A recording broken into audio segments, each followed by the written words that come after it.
Naniniwala po ako na ang tunay na paglilingkod ay nagsisimula sa pakikinig, sa pag-unawa, malasakit at pagmamahal.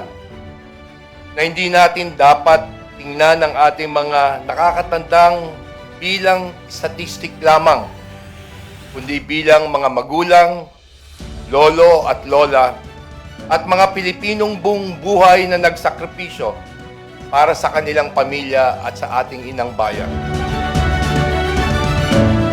That is why the Universal Social Pension is not simply about assistance. It is about dignity, gratitude, and compassion. Given the cost of medicine, food, and healthcare, our seniors must be provided support to help them afford all of their basic needs.